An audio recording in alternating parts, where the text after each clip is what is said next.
Hey, everybody, welcome back to the weekly History Chaos podcast. This is episode 9, and there is good news. There will be an episode 10 after this. I do have surgery coming up. Well, operation, surgery, however you want to name it. Really don't know what it's all going to happen yet, but I am getting an endoscopy and a colonoscopy coming up. So I will be out, plus the holiday season. So you'll see episode 9, episode 10, and then there's going to be a break. You're probably not going to see this come back until January. And when it comes back, I'm gonna be thinking about this. I'm gonna find ways to revamp this, be more exciting, more energetic, things I can do to make the podcast even better than it already is and still provide everything. Because right now I know it's called the Weekly History Chaos Podcast, but I do feel like that because I do it weekly, I feel like I'm sacrificing a lot of quality because A, I work a full-time job. B, I do post on my TikTok, my YouTube, and everything else. I'm constantly posting in other places, making content. So I'm very busy, I guess you would say. Everything kind of takes so much time away from me, and I feel like I'm sacrificing more on the podcast side of it than I am on the other sides of it. So, and I've started live streaming now on Twitch and things like that. So there's even more stuff pulling me away. So when it comes back, I haven't decided yet. I will do an announcement for it, but there may be a name change. This might end up just being called History Chaos.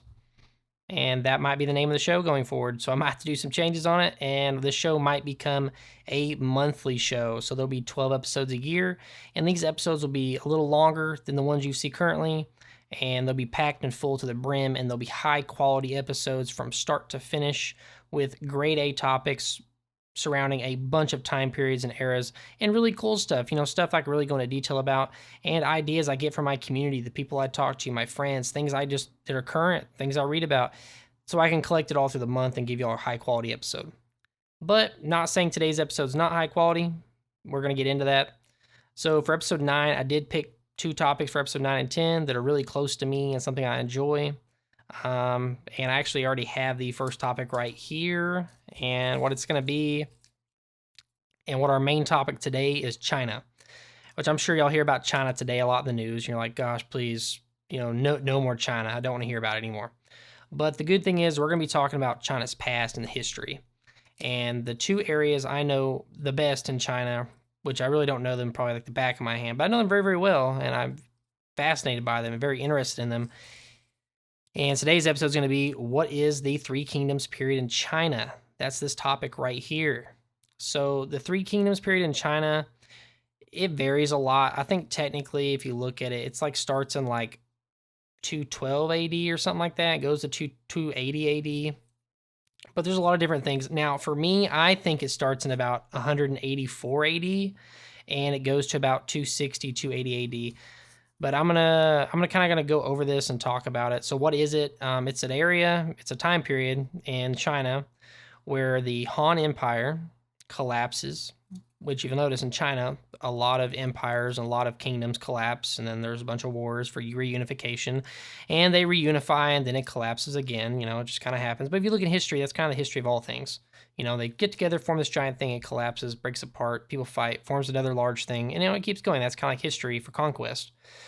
So to sum up what happens in the Three Kingdoms period, the Imperial family loses power, and it pretty much comes down to 2 political factions. You have Warlords and Eunuchs. Eunuchs, obviously, you know what those are. These are men that have had their clipped off, and they've lost that. So they're an eunuch, or Enoch. I think it's eunuch. Maybe I'm pronouncing it wrong. Maybe it's Enoch. But anyway, they're a faction. They're usually close to the royal family. And because of that, well, I guess you could say the royal family, the imperial family itself would be a faction, kind of, but they're weak. So these 2 sides tried to vie for power, and what ended up happening is through a period of rebellion, called the Yellow Turban Rebellion, and that kind of started all off.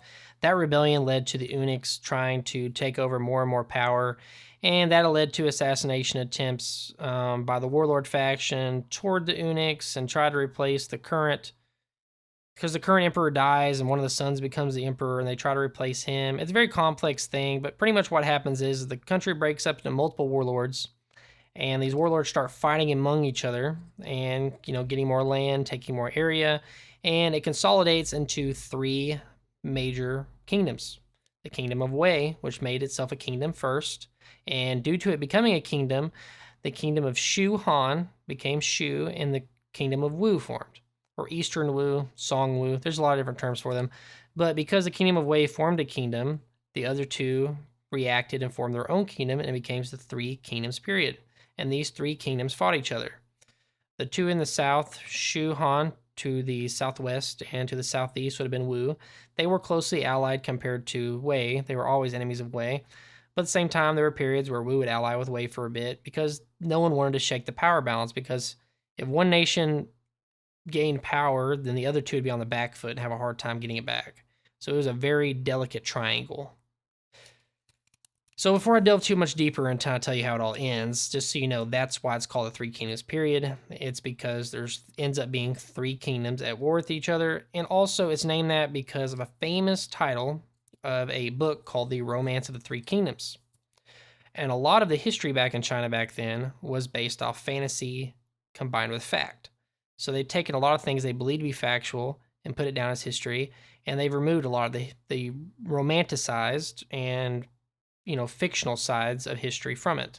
No, a man killed 1,000 people in a battle, or things of that nature. They've tried to balance it out to where it's as accurate as it can be possible, but it's never going to be. I mean, when you go that far back in history, there's a lot of inaccuracies, but especially in Chinese history. So yeah, that topic kind of set up for today's episode, and we're going to delve right in and go through these topics one after the other. Let's see what we get today.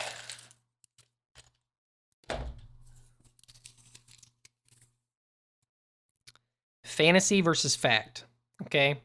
The reason why I bring that up is because, like, most of the history on this is pretty much speculated from the Romance of the Three Kingdoms novel, which is wrote like 100 years after this entire period. So I mean, it was delayed in its writing of when it was wrote, but they deemed a lot of it from that because there's not very many documents from back then for them to verify history. So there is a lot of fantasy in it. There's a lot of fact as well. And the fantasy side of it, you could say it would be a lot of the drama, like I'm just gonna throw a random at Lu Bu assassinating Dong Zhuo. In the book, it's because of a woman named Diao Chan. But then if you look at it historically, it's probably because, he's a backstabber. He's done it before. He probably wanted more power. He could have got mad. He was ambitious, and he wanted his own control and own power. So I mean, there's a lot of fantasy and fact mentioned in. You see great battles, and which obviously battles back then were large. I mean, there was hundreds of thousands of people in battles, or 50,000 people. There's a lot of people fighting, but there's a lot of parts in the book where, like, single-handedly a man takes on 300 men and battles them out and wins, and things like that.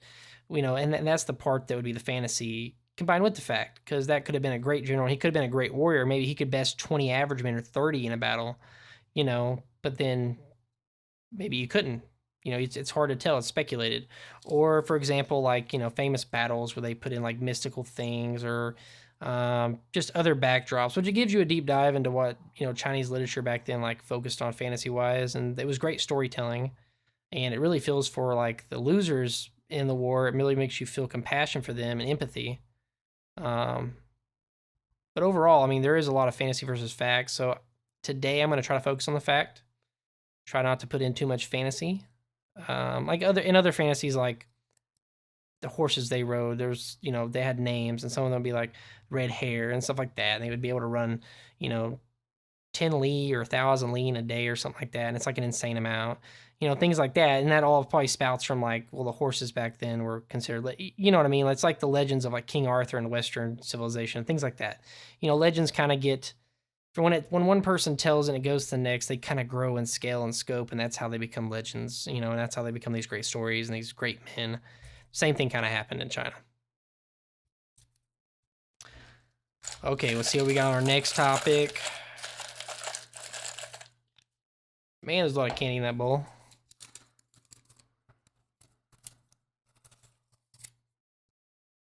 Famous battles and people from 3K. So let me name out some famous battles for you, and I'll talk a little bit about them.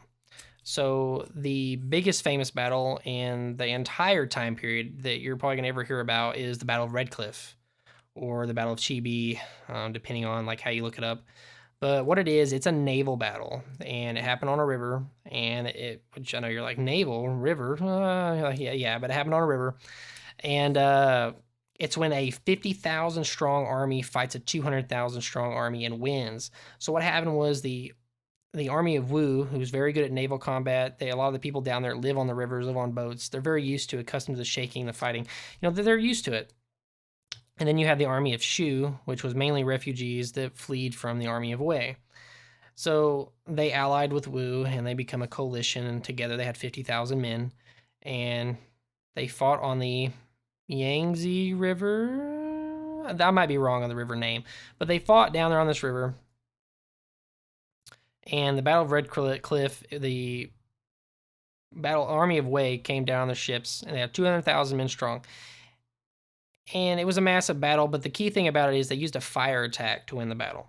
So they lit the boats on fire, and it started a chain reaction thing. Some of the fantasy on that is that there was a deception, and someone actually convinced the Wei army to chain their boats together so that it would be more stable and more like land. And because they chained the boats together, it made the fire grow rapidly. And there's some other magical things where, like, Shu's strategist somehow could summon the southern winds to boost the flames up higher and make the fire even better and things like that. So there's a lot of fantasy in that battle as well.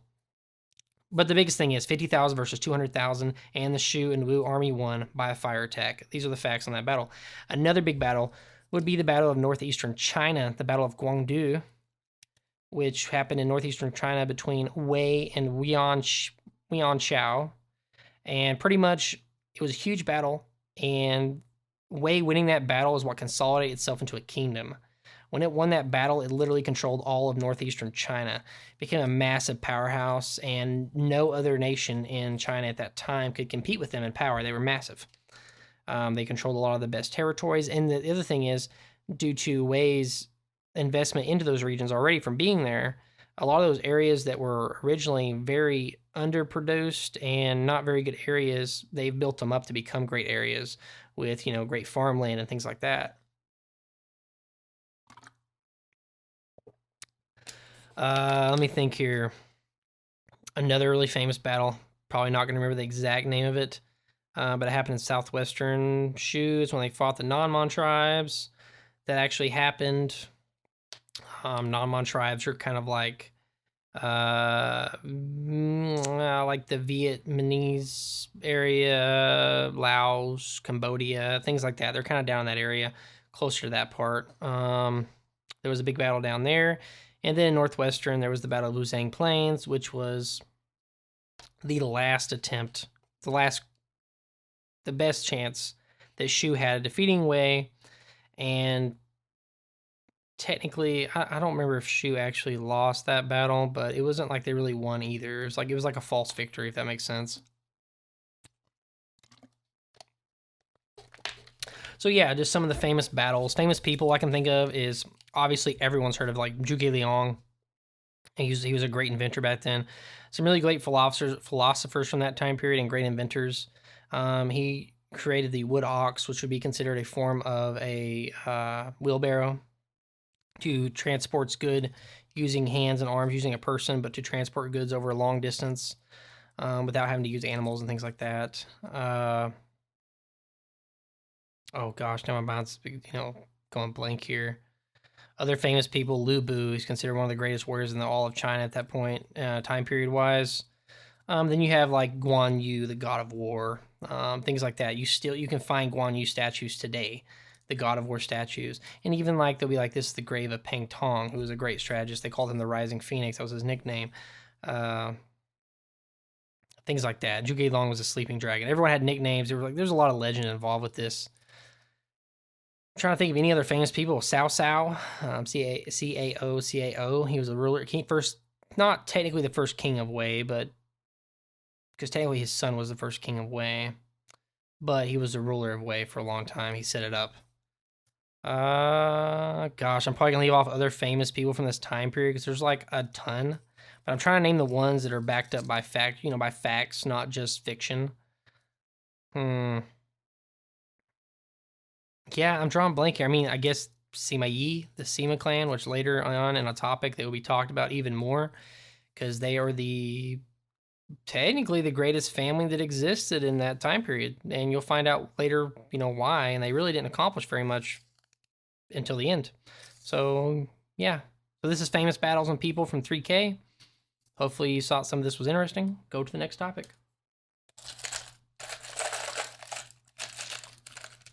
Oh, man, that one flew out of there.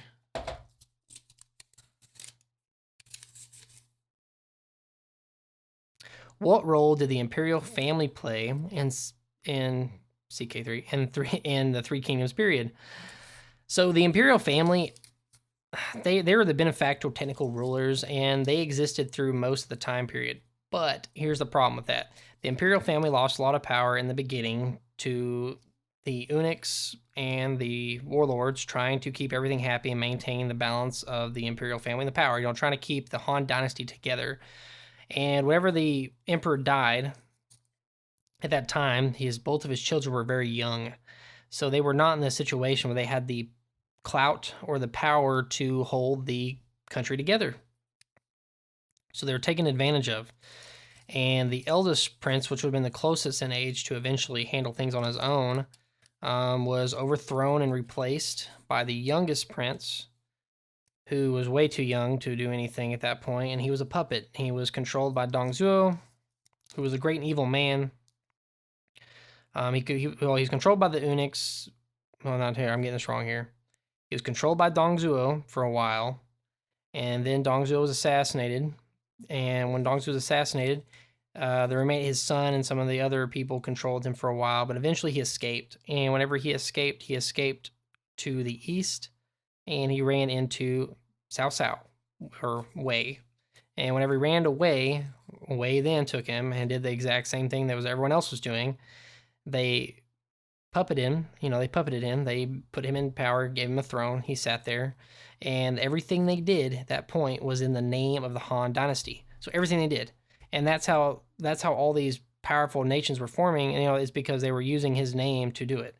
Everything that the Wei did, the war in the Northeast against Yuan Shao, the Yuan Shao, was because we're doing this because we have to reform the Han dynasty. We're telling everyone to join us, to give up your land, to consolidate. And if you didn't do it, you were going against the Han. You were branded a traitor, and they fought against you.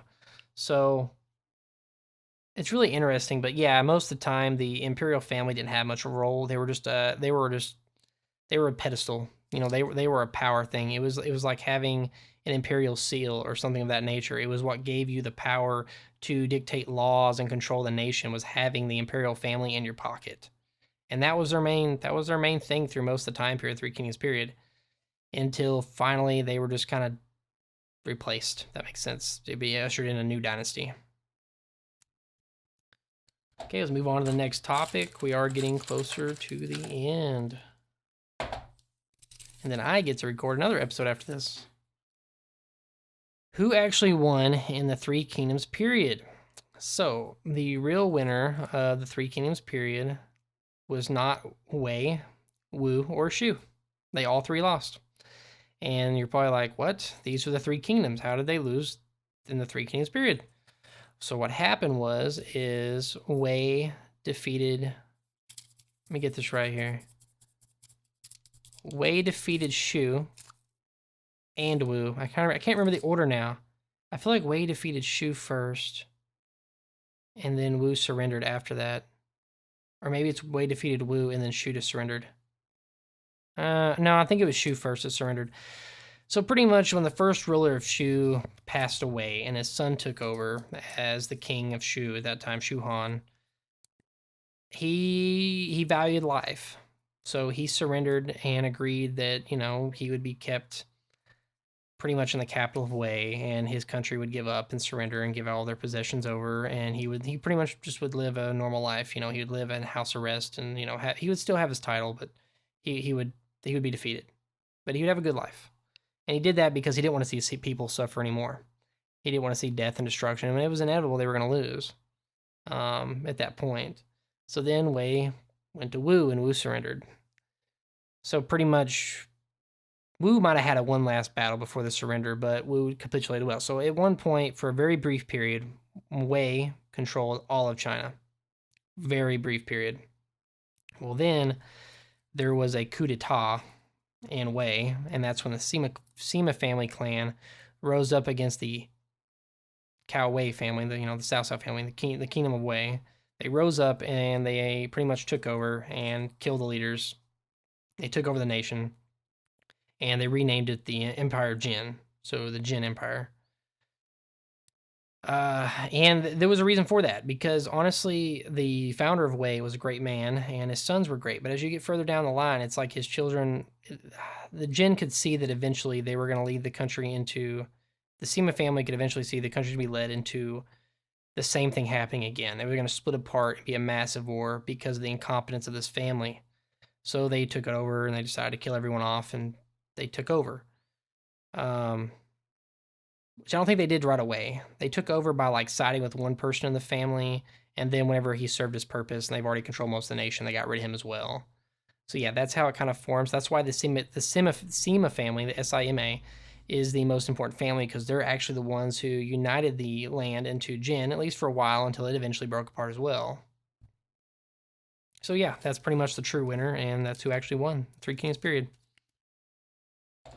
Trust me, as a kid, when I realized this, I was like, what? That makes no sense. All this battle, all these fightings, all this stuff, and some, like, out of the blue left field family wins this? Like, I believe this is our last topic. Okay, in the beginning, I told you that, I believe it started in 184 AD. That's because that's when the Yellow Turban Rebellion started, I believe. It's either 184 or, like, 187.